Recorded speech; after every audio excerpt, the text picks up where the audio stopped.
Hoy hablaremos sobre los métodos de cocción y sus diferentes tipos de técnicas culinarias. La primera técnica que veremos es la parrilla. Esta técnica culinaria es de método seco, donde el calor se transmite por contacto directo al alimento. Se puede utilizar en carnes principalmente y en algunos vegetales como elotes, papas o cebollas. El asado a la plancha. También transmite el calor directamente por medio del metal hacia el alimento y con una pequeña cantidad de grasa caliente, generalmente el aceite evita que el alimento se pegue. Este método suele usarse para las carnes, pescados y aves. Y les puse un pequeño ejemplo de los alimentos que se cocinan en este tipo de técnica. En el siguiente método que veremos será de expansión y cocción.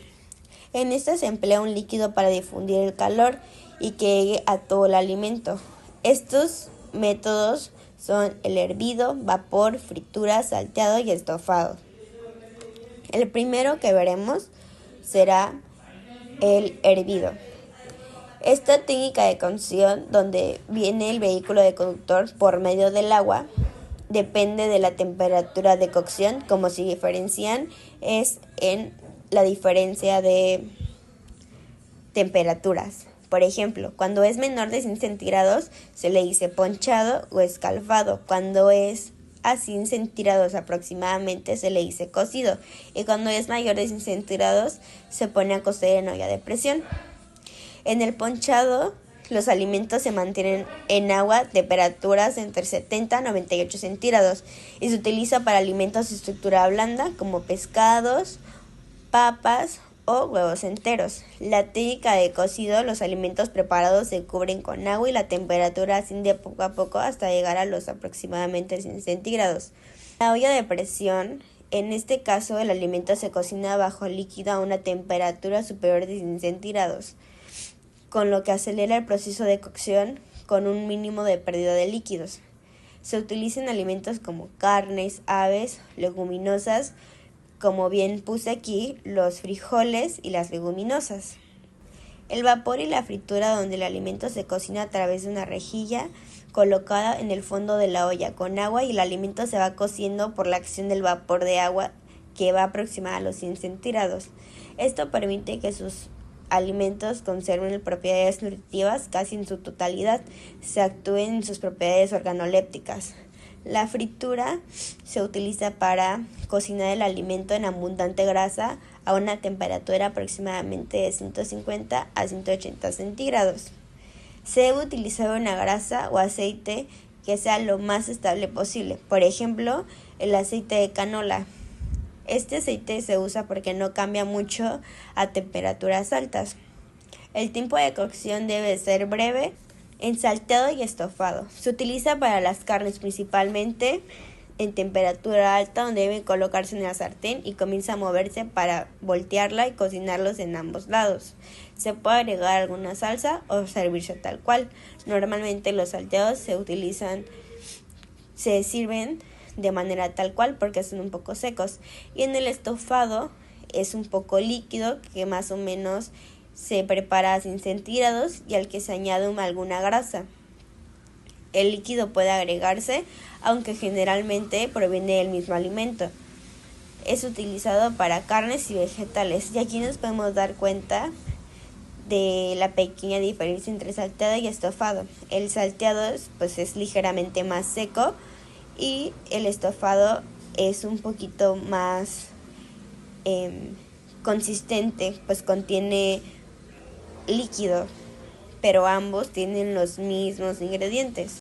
Ahora les hablaremos sobre los métodos de cocción mixta.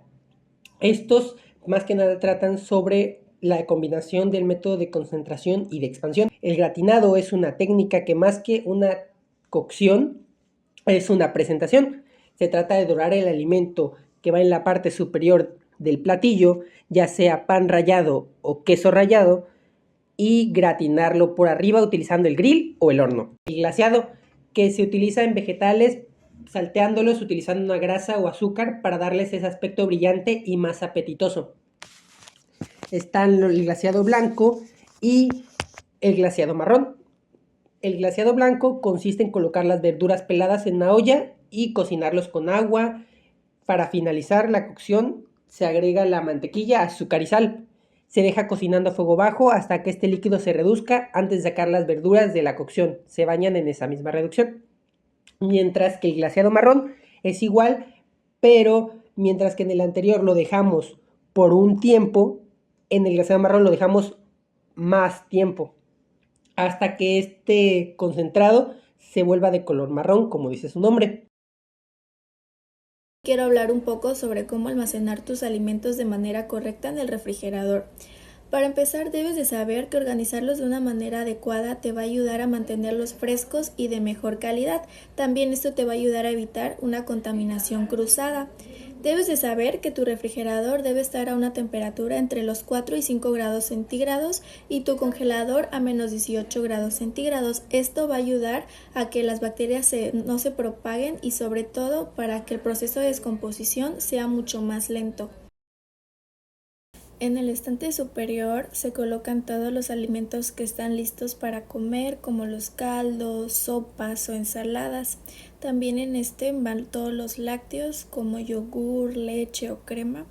Y un error muy común que solemos hacer es que los lácteos usualmente los guardamos en la zona de las puertas, pero esto es un error ya que en la zona de las puertas la temperatura siempre es inestable porque es donde las abrimos. Entonces, cuando los colocamos ahí, los lácteos suelen a descomponerse mucho más rápido que si los ponemos donde debe de ser.